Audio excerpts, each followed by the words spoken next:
Good morning guys, welcome back to our channel my own style Aadi. അപ്പോൾ ഇന്ന് school തുറക്കുകയാണ്. നമ്മുടെ യുദ്ധവും ഇന്ന് മുതൽ സ്റ്റാർട്ട് ചെയ്യാം കേട്ടോ. യുദ്ധം എന്ന് പറയുന്നത് രാവിലെ നല്ലൊരു യുദ്ധം തന്നെയാണ്. സ്കൂൾ തുടങ്ങിയ എല്ലാവർക്കും അറിയാമല്ലോ. അപ്പോൾ ഇന്നിതാ ഞാൻ നേരത്തെ എഴുന്നേറ്റു. സാധാരണ 7:30 ആ ടൈമിലാണല്ലോ എഴുന്നേക്കാറുള്ളത്. ഇന്ന് ഞാൻ 6:15 ആകുമ്പോൾ എഴുന്നേറ്റു. പിന്നെ എൻ്റെ കാര്യങ്ങളൊക്കെ കഴിഞ്ഞ് ഞാൻ എന്താ രാവിലെ തന്നെ ഇപ്പം ഫിസിയോ ചെയ്തതിനെ കൊണ്ട് കൈക്ക് എക്സസൈസൊക്കെ പറഞ്ഞിട്ടുണ്ട്. അപ്പോൾ ആദ്യം അതാട്ടോ ചെയ്യാറുള്ളത്. കൈക്ക് കുറച്ച് സ്ട്രെച്ചിങ്ങും കാര്യങ്ങളൊക്കെ ചെയ്ത് നേരെ അത് അടുക്കളയിലേക്ക് പോവുക കേട്ടോ. നമുക്ക് വേഗം ബ്രേക്ക്ഫാസ്റ്റ് ഉണ്ടാക്കണം. അപ്പോൾ ഞാൻ വേഗം ബ്രേക്ക്ഫാസ്റ്റ് ഉണ്ടാക്കുന്നത് ഞാൻ കാണിച്ചില്ല. ഇന്ന് പൂരി ആട്ടോ ഉണ്ടാക്കിയത്. പൂരിക്ക് അമ്മ ഇവിടെ ചെറുപയർ കറി ഉണ്ടാക്കി വെച്ചിട്ടുണ്ട്.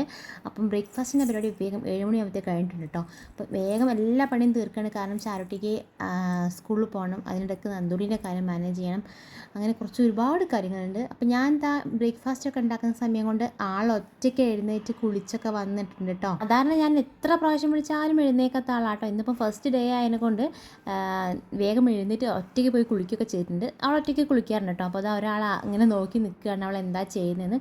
അപ്പോൾ ചാരുട്ടി ഇപ്പം 4th സ്റ്റാൻഡേർഡിലേക്കാട്ടോ.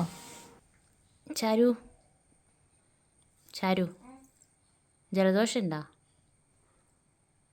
ഇങ്ങോട്ട് ഒരു കാര്യം ചെയ്യട്ടെ. സ്കൂളിൽ പോകാൻ എക്സൈറ്റ്മെൻ്റ് ഉണ്ടോ? ഇഷ്ടമുണ്ടോ? മടിയുണ്ടോ പോവേ? സത്യം പറ. മടിയൊന്നും പാടില്ലല്ലോ അല്ലേ? ഇപ്പോൾ ചാരിറ്റി സ്കൂളിൽ പോകാൻ വേണ്ടി രാവിലെ തന്നെ നീറ്റ് കുളിച്ച്, അല്ലെങ്കിൽ 10 മണിയാവട്ടോ ആൾ നീറ്റ് വരാനൊക്കെ. ഇന്നിപ്പോൾ 7 മണി ആകുമ്പോഴത്തേക്ക് ആൾ എഴുന്നേറ്റ് കുളിയൊക്കെ കഴിഞ്ഞു അല്ലേ ചാരിറ്റി?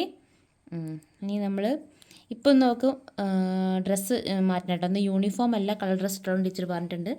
അതുകൊണ്ട് അവൾ കുളിയൊക്കെ കഴിഞ്ഞിട്ടുണ്ട് അല്ലേ? ഓക്കെ.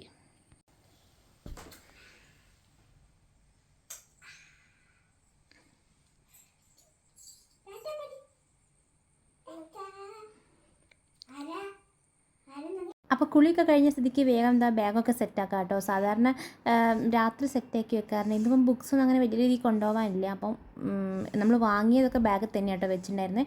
അപ്പോൾ അതൊക്കെ പുറത്തേക്ക് എടുത്ത് വെച്ച് അവൾക്ക് വേണ്ടതൊക്കെ ബാഗിലേക്ക് എടുത്ത് വെച്ചിട്ടോ. പിന്നെ ഇന്ന് കളർ ഡ്രസ്സാണ് പറഞ്ഞിട്ടുള്ളത്. അപ്പം ഞാൻ എന്താ ഹെയറൊക്കെ ഒന്ന് ചീകി കെട്ടിക്കൊടുക്കുന്നുണ്ട്. കളർ ഡ്രസ്സ് ആയാലും മുടി അഴിച്ചിടില്ല കേട്ടോ. 2 ഭാഗം കേട്ടിട്ടാണ് ഞാൻ പറഞ്ഞയക്കാറുള്ളത്. സത്യം പറഞ്ഞാൽ സ്കൂളിൽ പൂട്ടിയപ്പോൾ ഞാൻ വിചാരിച്ചിട്ടുണ്ട് ടീച്ചറെ എങ്ങനെ ഞാൻ 2 മാസം ഇങ്ങനെ അഡ്ജസ്റ്റ് ആക്കി കൊണ്ടുപോകുന്നു. പക്ഷേ സ്കൂൾ തുറക്കുമ്പോൾ കേട്ടോ ശരിക്കും അവളുടെ ആബ്സെൻസ് എനിക്ക് ശരിക്കും മനസ്സിലാവുന്നുണ്ട്. കാരണം നന്ദൂട്ടിനെ അവൾ ഒരുപാട് ടേക്ക് കെയർ ചെയ്തിരുന്നു കേട്ടോ. ശരിക്കും എനിക്ക് ഭയങ്കര ഒരു സമാധാനം ഉണ്ടായിരുന്നു അവൾ കൂടെ ഉള്ളപ്പോൾ. എന്തായാലും എനിക്കങ്ങനെ പിടിച്ചു വെക്കാൻ പറ്റില്ലല്ലോ, അവൾക്ക് പഠിക്കണ്ടേ. അങ്ങനെ അത് അവളെ സ്കൂളിലൊക്കെ പറഞ്ഞയച്ചു, ഏട്ടൻ കൊണ്ടാക്കി കേട്ടോ. പിന്നെ ഞാൻ എന്താ സ്ഥിരം എൻ്റെ ഫിസിയോ ചെയ്യാൻ വേണ്ടി പോവുകയാണ്. ഇപ്പം നമ്മൾ ബീച്ച് ഹോസ്പിറ്റലല്ല കേട്ടോ പോകാറുള്ളത്, നമ്മുടെ നാട്ടിൽ തന്നെയുള്ളൊരു ഹോമിയോ കോളേജിലാട്ടോ പോകാറുള്ളത്. അപ്പോൾ അത് അവിടേക്ക് പോരുങ്ങാണ്. നന്ദുടിനെ അമ്മേൻ്റെ അടുത്ത് ആക്കിയിട്ടുണ്ട്. ഇപ്പം നന്ദുണ്ടി ഓരോരോ അടവ് പഠിച്ചിട്ടുണ്ട് കേട്ടോ. അങ്ങനെ നിൽക്കുന്നില്ല. എന്നാലും എനിക്കിപ്പോൾ ഇത് അർജൻറ്റായിട്ട് ചെയ്യേണ്ട ഒരു കാര്യം എന്നെക്കൊണ്ട് എങ്ങനെയൊക്കെയോ നിർത്തി ഞാൻ പോവുക കേട്ടോ. ഇന്നിപ്പോൾ ഏട്ടനുണ്ട്. ഇപ്പം ഞാൻ സാധാരണ ഒറ്റയ്ക്കാണ് പോകാറുള്ളത്. ഇന്ന് ഏട്ടനുണ്ടായതിനെ കൊണ്ട് ഏട്ടൻ്റെ കൂടെ പോവുക കേട്ടോ. അപ്പോൾ ഇതാണ് ചാരുട്ടിൻ്റെ സ്കൂൾ കേട്ടോ. നമ്മുടെ നാട്ടിലൊരു സാധാരണ ഗവൺമെൻറ് സ്കൂളിലാട്ടോ അവളെ ചേർത്തിയത്. അപ്പോൾ ഇതാണ് അവളുടെ സ്കൂൾ. ഇന്ന് പ്രവേശനോത്സവമൊക്കെയാണ്. അപ്പോൾ എനിക്ക് പോകാൻ പറ്റില്ല, ഫിസിയോ മിസ് ചെയ്യാൻ പറ്റാത്തതിനെ കൊണ്ട് ഞാൻ പോയിട്ടില്ല കേട്ടോ. അപ്പോൾ ഇവിടെ നിന്നാണ് നമ്മളിപ്പം ഫിസിയോ ചെയ്യാറുള്ളത്. അപ്പോൾ ചെയ്ത് കഴിഞ്ഞു കേട്ടോ. അപ്പോൾ അതിനുശേഷം ഞാൻ വീഡിയോ എടുക്കുന്നത് നമ്മൾ എന്തെങ്കിലും ചായയൊക്കെ കുടിക്കാൻ വിചാരിച്ചിട്ട് പുറത്തേക്ക് ഇറങ്ങിയതാണ്.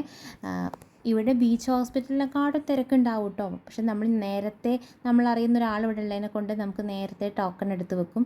അതുകൊണ്ട് നമുക്ക് വേഗം കയറി ഫിസിയോ ചെയ്യാം കേട്ടോ. ഒരു 10-15 മിനിറ്റ് എനിക്ക് ഉണ്ടാവാറുള്ളൂ. അങ്ങനെ നമ്മൾ പോകുന്നതിനിടയ്ക്ക് ചായ കുടിക്കാൻ കയറിയ കേട്ടോ. പിന്നെ വീട്ടിലെത്തിയപ്പം നമുക്ക് എന്തായിട്ടും എന്തൊക്കെ ചെയ്താലും നമുക്ക് വീട്ടിൽ ഫുഡ് ഉണ്ടാക്കണമല്ലോ. അപ്പോൾ ഞാൻ വരുന്ന വഴിക്ക് മീനൊക്കെ വാങ്ങിയിട്ടുണ്ടായിരുന്നു. എന്നിട്ട് വീട്ടിലെത്തിയിട്ട് കറി ഉണ്ടാക്കുക കേട്ടോ. നമുക്കിന്ന് മാന്തയാക്കിയിട്ടുണ്ടായിരുന്നത്. മാന്ത അമ്മ ക്ലീൻ ചെയ്ത് കൊണ്ട് തന്നിട്ടുണ്ടായിരുന്നു. അതുകൊണ്ട് എനിക്ക് വേഗം കറി വെക്കാൻ പറ്റി. അല്ലാണ്ട് എനിക്ക് കൈ ഭയങ്കര പ്രശ്നമാട്ടോ. അതൊന്നും ചെയ്യാൻ പറ്റുന്നില്ല. ഇപ്പം രീതിയിലൊക്കെ റെസ്റ്റ് കൊടുക്കുന്നുണ്ട് കൈക്ക്. എന്നാലും നമുക്ക് അധികം റെസ്റ്റ് എടുക്കാൻ പറ്റില്ലല്ലോ ചെറിയ കുട്ടികളുള്ളതിനെ കൊണ്ട്.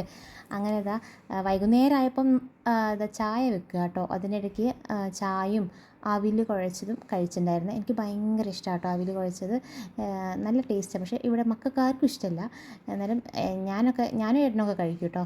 പിന്നെ ചാരുട്ടി വൈകുന്നേരം ആയപ്പം ഇപ്പോൾ സ്കൂളിൽ പോയതിനെ കൊണ്ട് വേഗം വന്ന് കുളിച്ചിട്ട് പിന്നെ നാമം ജപിക്കുക കേട്ടോ. പൊതുവേ അവൾ വിളക്ക് തീരുന്ന സമയത്ത് നാമം ജപിക്കാറുണ്ട് കേട്ടോ. അത് കുഞ്ഞാവുമ്പോഴേ ഞാൻ ശീലിപ്പിച്ചൊരു കാര്യമായിരുന്നു. അപ്പോൾ അതിപ്പോഴും അവൾ കൊണ്ടു നടക്കുന്നുണ്ട്. ചില സമയം കുട്ടികളല്ലേ ഇടയ്ക്കൊക്കെ മിസ്സായി പോകും. പിന്നെ അതാ വൈകുന്നേരം ആയപ്പം രാവിലത്തെ പോലത്തെ ക്ലൈമറ്റേ അല്ല, നല്ല മഴയാട്ടോ. ഇപ്പം അങ്ങനെയാണല്ലോ, വൈകുന്നേരം ആകുമ്പോൾ നല്ല മഴയാണ്. ചാരോട്ടി നാമം ജപിക്കുന്നത് കണ്ടിട്ട് നന്ദുട്ടി പുറത്തേക്ക് വന്നിട്ടുണ്ടോ.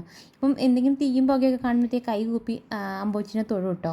അങ്ങനെയാണ് ആളുടെ കാര്യം. അങ്ങനെ വൈകുന്നേരം ആയപ്പം അതൊക്കെയാണ് പരിപാടികൾ. പിന്നെ കുറച്ച് രാത്രിയായപ്പം ബുക്സൊക്കെ പൊതിയിടാനുണ്ടായിരുന്നു, കവർ ചെയ്യാനുണ്ടായിരുന്നു. അപ്പോൾ അത് ഞാൻ ചെയ്ത് കൊടുക്കുക കേട്ടോ.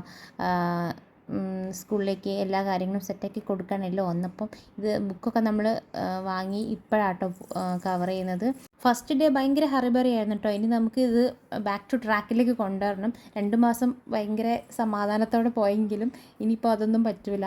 അപ്പോൾ 2 ആളെ മാനേജ് ചെയ്യാനെ കൊണ്ട് കുറച്ച് ബുദ്ധിമുട്ടാട്ടോ. അന്നപ്പോൾ എന്തായാലും നമ്മൾ ട്രാക്കിലേക്ക് വരും, വന്നാലേ പറ്റുള്ളൂ. അപ്പോൾ ഇനി നമുക്ക് അടുത്ത വീട്ടിൽ കാണാം കേട്ടോ. അതിലെല്ലാവർക്കും ചാച്ചാ.